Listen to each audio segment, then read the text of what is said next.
Future Chris again. Welcome to the VFX Existential Crisis Podcast, Episode 1, Part B.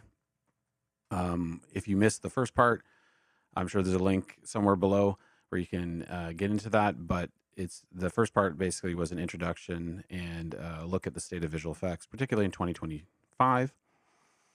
In this second part, we look a little bit more towards the future in the present in 2026. So hope you'll like it. Like, subscribe. We'll be doing some more of these, obviously. And if you have any other comments or suggestions of what we should talk about, please let us know. Enjoy. So we were talking a little bit about the history of our current VFX existential crisis. We were dabbling into the AI portion of things, but let's maybe talk a bit about some other trends that you see coming up. And I guess kind of you talked a little bit about what you'd written about last year, but now maybe looking towards kind of what's coming up, and then maybe these are things that we may talk about in future episodes. Yeah, well, there's a couple of interesting phenomena going on. One thing that was interesting is even though the volume of production that required visual effects went down, the spending largely didn't go down, which is interesting. Like, well, where was the money going if not into visual effects and visual effects related projects? Well, a lot of it went to sports rights. We're seeing increasingly things like exclusive deals for WCW, for MMA, for baseball, even hockey. They're basically reproducing the broadcast playbook. It's nice to binge watch a show over the course of a weekend, but that might only take you one day. If they want, they want to put ads, as they are now doing, right? Yes. You can't watch an Amazon show now without some ads at the beginning or even midway through. If they want to guarantee you're watching, they want you watching sports, because again, that's like a appointment viewing. You got to show up when the Giants are playing the Lions or whoever it is, and they really count on that. Another piece of interesting. Can I ask you a question about that before you go on? Yeah, for sure. Do you think that's because sports for a long time, through this period of the streaming wars and all that kind of stuff, this is the reason I still own, or I don't own anything, but I still pay for terrestrial cable, is that my house is a sports watching, house, got the things on. And the reason we still pay for cable mostly is for sports. But do you think that, but I also notice a trend lately where there's not enough. I think I read today somewhere that like 50% or 40 something percent of Americans still have cable and watch cable. And for a long time it was hard for the sports teams to get in. You could get like, soccer Premier League, but it was like $50 a month. It was very premium. It was almost like pay-per-view used to be back in the day. But now you're starting to see being a soccer guy, MLS and Apple, you can only watch MLS. Well, not only, but mostly watch MLS on Apple. And last year it was, like an extra cost. This year it's just part of Apple TV. So do you think it's like the degradation of cable is making sports available? Because I can't imagine those people would have held on to the rights, or is it just the money that these companies have to entice sports away?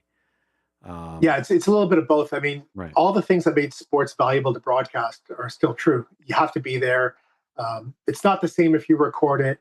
It means the advertising is way more valuable. Because you're largely sitting there between innings if it's baseball, or quarters if it's football, and so there's a high value for the marketing people to make that happen. We talked about, we see advertising now creeping back in. You have to pay a premium for Netflix without ads. You pay premium for Prime without ads. They've essentially reproduced broadcast in a streaming format, right? Sold it to us twice. Back in the day. One of the reasons why Netflix grew so fast is it was much cheaper than cable. Cable packages were in the $80-$90 range. You got Netflix for $12, and there was this cord cutting phenomena. Now you're not saving any money because you got 10 different services, Crunchyroll, and whatever flavor of thing you want is available at an additional cost.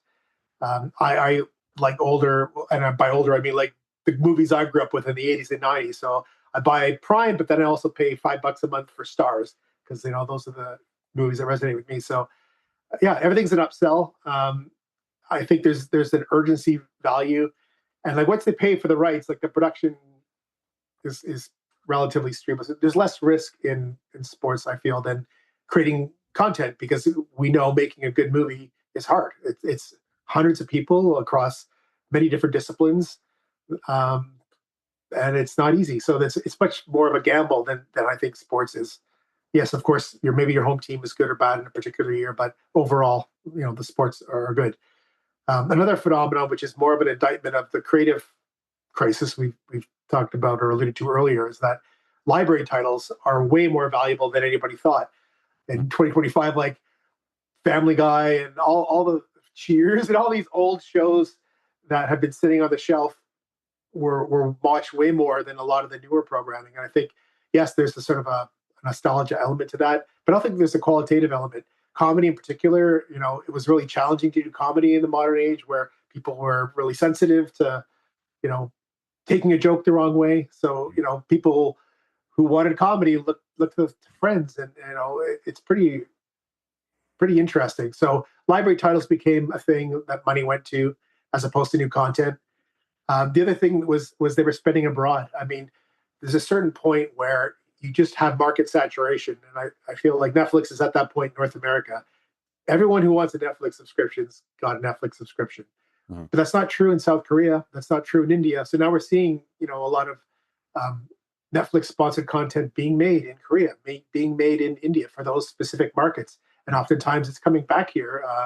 We're seeing a lot of K dramas coming back to Netflix that are popular here. And so at that level, it's pretty fascinating and incredible that we're getting content that we've never would have seen before in different varieties and formats.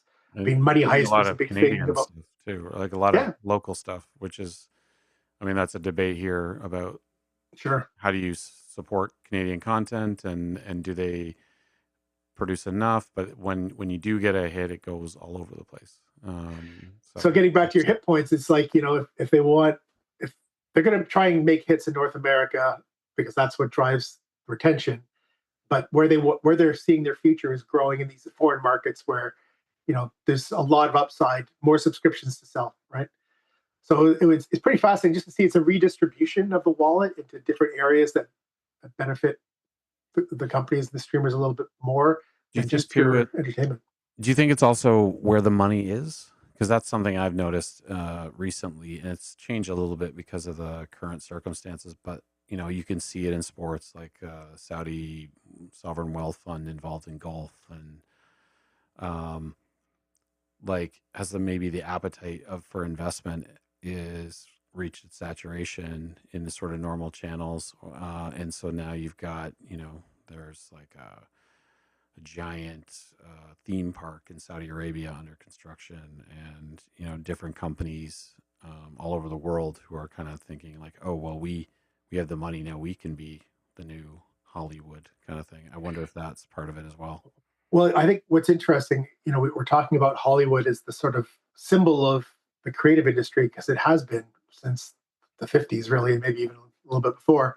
Um, but that's changing too. I think we're seeing Hollywood as a center, as a core for the business, kind of drying up, and I think there's all kinds of reasons. I mean, we see tax incentives in other jurisdictions for sure. In animation and visual effects, there's no doubt that sucked a lot of work um, out of California. I've heard of stories of like um, grift. People want to film on your street. Well, in the old days that was kind of cool, but now they're going to honk their horn. Let's say pay them $200, and we're seeing the bureaucracy. Everyone wants a cut, and so and I'm not a production person, but these are stories I've read in Variety and elsewhere. It's like getting a show done in Hollywood is way more expensive and way more time consuming and subject to way more bureaucracy than at any point in the past. And so they're looking for alternatives. They're shooting a lot in Europe. Obviously, Hungary's been a big. Um, they have really good crews. They can do really high quality work. We're seeing Macedonia, other areas in Ireland, Eastern Europe. Ireland has been a perennial hub. do you think Um, that's too because, like, I mean, when you go when you go to like you watch a movie from the 80s, almost always in New York or rarely in Los Angeles. Well, maybe later in Los Angeles, but like getting those locations is, I mean, the fact of the matter is everywhere around here has gotten bigger and more congested and all that kind of stuff too. So I think, it's just getting harder and harder to everyone. It's like going to Paris. Everyone wants to go to Paris. So it's Sure. filled with people. And it's the same thing shooting a movie in Hollywood or shooting a movie in New York. It's much, much harder when there's other strains on the economy surrounding that area. I wonder if that's maybe Well, I part think of it. even like, let's ignore the tax credits for a minute. Like, if you're going to come to Canada to shoot, generally you're saving 30%, right? Like Yeah. our dollar is 70 cents generally, give or take, Yeah. maybe 65 in a good/bad year, depending on which perspective you're on. Um, then you add the tax credit on top. Suddenly you're at 60% savings between rebates and currency exchange. So, I mean, it's really compelling. And then you factor in some of these Eastern European countries, the cost of living is phenomenally low. So even the day rate for a talented person could be a fraction of what it is in LA. So there's this sort of confluence of financial pressures to move abroad. And I think money is not cheap anymore either. Like, corresponding with the spike post COVID was really zero interest rates almost. Yeah. I mean, that started to change post COVID, but I remember people getting mortgages for ginormous places that now they regret because Yeah. the interest rates are now 6.5 or 7% when they're basically zero. Yeah. And all those places, including like where we are in Toronto, like, for a while there's always been a bit of a, oh, well, I'm going to go and deal with you, um, folks. We're not in Hollywood anymore, all this kind of stuff. But, Mm. you know, 20, 30 years of productions going nonstop in a place has a way of making crews pretty good. You know what I Yeah, mean? yeah, And it's the same for visual effects. A big one is in India. yeah. Like every visual effects company is basically backed by, well, not everyone, but most of them, if not all of Mhm. them, are backed by an Indian arm, sometimes multiple. Mhm. And and that they had their own burgeoning industry and their own local industry, which was pretty massive. And then on top of that, they've been supplying through this boom, a vast majority of visual effects labor Yeah, for that period. And after 10, 20 years of that, you kind of get good at it. yeah. There's no Um, doubt. yeah. So in some ways, it's interesting that, I mean, that to me that was one of the best parts about the pandemic is it didn't matter where you were jurisdictionally. Mm. It was like if you're good enough, you can work on the show. I think lately the trend has been, at least from what I can see, is the trend has been more towards like, no, we want you in the office. I think that's a bit of a control thing back, and it makes sense. Mhm. There's some, I can get into that at some point, Mm. um, but it's unfortunate if you are in the wrong jurisdiction at the wrong time. Yeah, Um, and we saw this in Quebec. We had a front row seat, and it's interesting because there's no support from LA. Live by the tax credit, die by the tax credit. But for those of you who don't know, tax Quebec used to have probably the best tax credit in the world, give or take a percent or two. Wicked capacity, a ton of artists, and then overnight, the Quebec government reshuffled their priorities, lowered the rate. It's now very middling, and it really had a dramatic impact. We went from something like 8,500 visual effects and animation artists in the city of Montreal to about 3,500. So and it more was than timed half. with all these other events. It was And timed yeah, so perfectly with other events. 100%. I mean, Imperfect. after 2 years of pandemic and then the boom and then the strikes, you know, I had a front row seat. All we wanted to do was participate in the recovery. And unfortunately, the tax credit came at the worst possible time. The studios were cost conscious all of a sudden. They were very miserly, even Hmm. in the short term, and they were looking for payouts. And Quebec just wasn't it anymore. And they did what businesses do. They found the cheapest possible place to do the work that they could get it done reliably. And Yeah. instead of being first on that list, Quebec was much further down. So Yeah, which was amazing timing. Just having been basically worked effectively for the last 4 years remotely from Toronto out of Montreal. It was something I didn't fully take for granted, but partially took for granted, and now it's like, oh, and the mood there is much different. But weirdly, some of the capacity is still there. Like, it's not Mhm. necessarily here, so it's kind of an awkward thing. If you, I know a lot of Toronto artists are kind of like, what's going on. There's still work happening here. It's a TV town, but those TV budgets are smaller, and Mhm. so yeah, Yeah, it's pretty interesting. Like there was a period of overcapacity clearly where as the work was returning, it was returning slowly. So if you had work, it was good. However, your clients knew that you needed that work, yeah. and they knew that if you didn't do exactly what they wanted, they could take it across the street, and someone would give you 50 cents on the dollar because they too were desperate. And To be I've fair, a few seen years before, it was the opposite it was situation, the opposite, 100%. where it was like, And "Hey, I'm sorry, we're too booked." You know? yeah, and if you had a stinky project with a stinky soup, because people develop reputations, you could pass, and you would be just you'd Yeah. be fine because you take the safe bet. But this overcapacity, I saw packages shrink like crazy. Like what used to be a $5 million package became a $1 million package, and it's split across 8 vendors, and you're like, what the heck? Um, and turning a profit in visual effects is super challenging at the best of times. But when your clients are less flexible than they've been in the past because there's less incentive to collaborate, and they've split the work so finely that there's really no way to make a margin. It's even worse. So Yeah, so we've seen you're the outcome of that. yeah. Like MPC, the sort of flagship. Now I understand there's some version of it that's resuscitated in France, but the MPC I knew and worked for is gone. Pixamundo in Toronto, it's been folded into Sony. I don't think we know entirely what that means yet. My understanding is that it's still happening in Toronto, but who knows? DNEG There's been basically left Montreal. yeah, It's not completely gone, I don't think, but basically it's gone. And there's been a bunch Shinto, of smaller studios that have eroded. They didn't have the wherewithal to stay together. It's been a blow on so many levels. You do you think know, that's a bit though? That's a bit of like hangover from.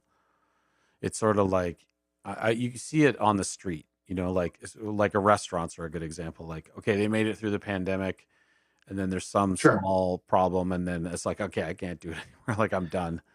but I think Um, and a lot of this goes to scale. I think the bigger the studio, and I think NBC is perhaps the most emblematic of this, the more work you need just to keep the lights on. And so, anecdotally, there was a lot of pressure to take work almost whether it was profitable or not. And it was like the mill of keeping the work flowing. And you take from Peter to pay Paul. And as long as you had enough work flowing in to the building or the buildings, as it were, you could make a go of it. But then once the flow of work stopped, it hit them particularly hard, which is a shame. Because at the artist level, we're talking about how there's consolidation with Skydance buying Paramount, buying Warner Brothers, and Disney buying Fox. So there's fewer customers for the VFX studios, but now there's fewer VFX studios to yeah. hire artists. So it's very much cascading down, and yeah, it's way more precarious than it's been at any time in the past. But what I can say that it's on the more positive side is that there's a lot. The barriers to entry are decreasing too. I've seen a lot of really small studios with really talented people using AI in a way to make their lives easier, not to replace creative influence, but to make routine tasks faster. And they're succeeding. And I think, unfortunately, some of these bigger studios, these legacy studios, their pipeline has been their strength for decades. And now I actually kind of feel that with the technology change we're experiencing, it's going to be technical debt. And it's going to be really hard to give up what they've done in the past to do something entirely new and different and risky. And it's reminiscent of Kodak getting rid of their, Hmm. hiding the digital camera because they're a film company. I just fear that some of these tools are not going to find their way into a legacy pipeline in a meaningful way. and that puts the bigger entities at perhaps more risk than some of these newbies that are coming up. Yeah, I think that's true. I think like if I recall back to the beginning of when I started to get into the industry, which I would say is like right on the cusp of the Jurassic Park era, where it's like it became less of a technical computer TD type job to get something done and became like the Wild was a good example of a place where they could take animators who were not necessarily computer graphics animators and train them how to do it. Some better than others and all that kind of stuff. But effectively, you're a good animator. You have a traditional animation skill. I can teach you how to do this. And I feel like in that moment, you had to be a generalist. You had to be, there was none of this like, oh, you need to be not, you're technical or you're not technical. You had to be both. And to some extent, even still through that period, you, unless you worked in feature animation, which is what started the sort of like really segmentation of the pipeline and by in the segmenting the pipeline, but also segmenting the people in the pipeline because you were scaling essentially. Mm-hmm. So there was no such thing as layout or whatever. You were just like making this cool shot. Um, and then eventually to sort of professionalize that and to be able to repeat it with some predictability, you sort of segment it off. And a lot of those old, big, hand drawn Disney movie mentalities, those became sort of the ideas that get layered on top of this new tool. And then you got a whole bunch of years where it's like, what are you? I'm a lighter. What are you? I'm a compositor. What are you? Mm-hmm. Or this. And if you worked in smaller studios like we did, uh, you did sort of need generalists because you can't have the scale. Like you can't have 1,000 people show up on day two to composites. You needed those things, so you had to think that way. But those people were more rare, and I think now we're back to that Mm-hmm. space. So the place I recently worked at, we went from a big feature, very much like segmented off, and then they also do commercial work as well. And so a lot of it was about retraining everybody, not even just their what they do skill wise, but their mentality is like, oh, Mm-hmm. you're going to be responsible for more than one section. You're not just passing it off to the next person. And by doing that, you're losing some things, and you're gaining some others. And if you're that type of person who wants to be involved in more, I think it's a really there's potential for some positive things there. But if you were like too specialized, unless you're like the best at it, it's going to be hard to adapt. And that's the one piece of advice that I would give everybody is generalize your skills. Mm-hmm. Because I even think, like even you and I in our conversations, like it's like, okay, I gotta learn how to do AI stuff. You you gotta go back to it, remi- it's like going back to when I started. Like, how do I get a job? yeah, Which I'm not thrilled about. I'm gonna be yeah, honest with you. yeah. It's like, hey, wait a I second. could have retired I've without the earned these. AI bubble. Yes. I've earned these white hairs, and I don't want to. Yeah, exactly. But it means sort of going back and figuring out and being kind of like in that kind of uncomfortable gray area all the time. Just one thing And I think getting true. to your point about like generalizing your skills, like I think it's pretty evident there are certain visual effects tasks that are going to go first, right? That are on essentially on the chopping block. I mean, I think roto is going to be largely done by AI much faster than a human could do it. Yes, there will still be some supervisory level people to fix stuff with my stupid hair, but nine most of it's going to get done. I wouldn't think tracking's that far behind these sort of repetitive tasks. Roto animation again. So I think those kind of, Some of and those things were on their way out already. I don't want to, yeah, I don't want to diminish them either. Like, Yeah. but they're mechanical tasks often as opposed to creative tasks. That's just, I think, objectively true. Yeah. I think those things are the ones that are at risk. Things though, also like assets, like, you know, you can have AI create a bike. So the things like GAC. Now, are you going to let AI create your hero creature? No, probably not. So, if you're in the asset world, maybe look at some creature builds and get ahead of it a little bit. But Or I be think, the guy who can make 1,000 bikes really quickly. yeah, Right. And yeah, be the person who can import stuff into an AI pipeline very quickly and manage it. Because I think managing a process is one of the ways you're going to keep your value. If you can own a process in your company, then you're valuable. If you're just doing what somebody else tells you, then you're much more vulnerable to a layoff. Yeah. I think the problem at the moment is we say this, and I've heard people say it, and I've been in these conversations where it's like, this is what we need to do. Mm. Like, and it's like, with what? Yeah, Like, which tool do you want to use? And like, I remember I was involved in the bidding of a show, and we were looking at ways to speed things up. And in that 3 week period, I think one tool came up, another tool came up, another tool. You know what I mean? And so yeah, it's like, and the challenge has been, and this is something we can get into in the future more. The challenge has been like, these are not necessarily professional tools. They're developer. They're very, very like raw. They sure, don't have licensing. They don't have. You can't. Some of them are in places in jurisdictions where you can't trace. You couldn't rely on those people to be a business in 3 months because AI yeah, startups are churning as well. So it's a really interesting Wild West period. If you just click on any Instagram or Facebook or whatever AI things, you'll see what I'm saying because then you'll get a fire hose yeah.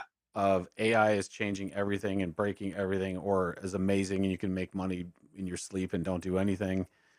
So it's pretty overwhelming for people. I guess that's really kind of why we wanted to start talking, but also we wanted to do this podcast is to Yeah, start to I unravel think that. that like studios at like the vendor level, the vendor studios can be forgiven for not super embracing this because the pace of change has just been so crazy that the one thing you were evaluating was gone before you were done the evaluation. Sora was the big thing forever. Now it's gone. If you staked your pipeline on a Sora build, then that's not so great. So there was a lot of risk. I think it's slowing down somewhat. Like there are some sort of winners emerging and losers emerging, but who knows? We're one press release away from the next big thing that could revolutionize Yeah. everything. Yeah. I think. And look, again, if I could have retired without dealing with AI, I would have been a happy camper, to be honest. But here Yes. we Yes, are. sir.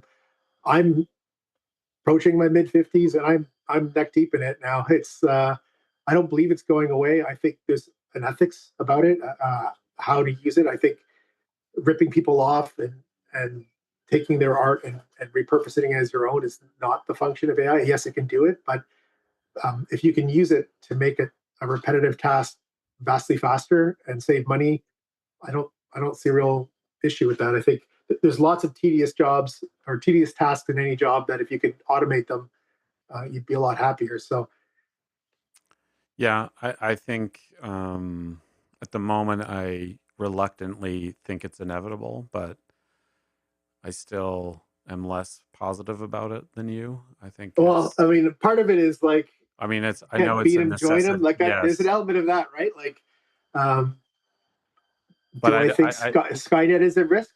Yep, but it's not zero, right? Like, yeah. I, I'm not I happy about that, but uh, I'm interested to here we see are. because like I find yeah, anyways, but I'm sure we'll get into this in the Oh future. yeah, there's going to be lots of AI coverage Yeah, because it's unfortunately. like, yeah, it's pervasive. Yeah, it's no But to me, I escaping. feel like with many things in over time, when you look back through history, like these are exciting times we're living in, and you go, there's no way this could possibly have happened before. But if you read like 100 years ago, some crazy person was bombing somebody or doing something crazy, and it happened as well.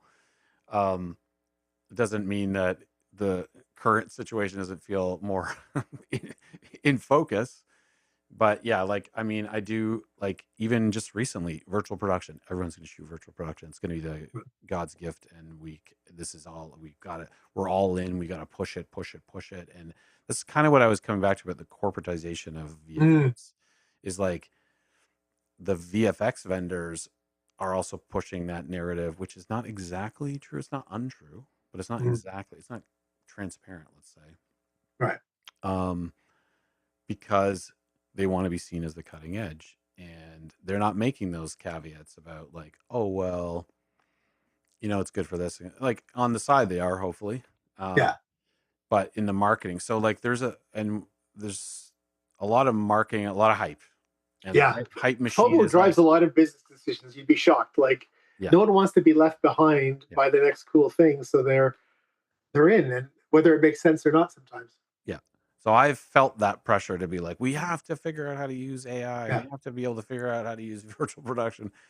And at the end of the day, it's like, yeah, it's useful, but is it as useful as I just like beware the speech, you know what I mean? Like, Mm. I feel like there's clearly use for it, and it's just whether, I mean, you saw it with Sora. Mm.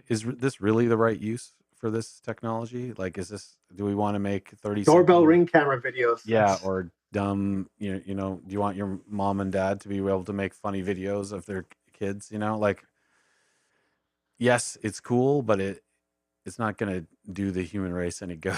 The social utility is like legendarily Yeah. low for sure. Yeah, now that's not necessarily always the only criteria, but I mean, I think maybe in this case it should come through. But anyways, you can't fix all this in one podcast. Nope. So I'd say let's maybe end it there, and then hope everybody enjoyed us gabbing, and this is what we were doing every morning for a while. Yeah. And yeah, so we'll come back with a few more topics and just discuss them. And if people have ideas about what they want us to talk about, then they can, comment, like, subscribe, all that jazz, All that jazz. all that fun personal branding stuff, which I'm super thrilled about. But Two Gen X introverts out on the internet. It's joyous.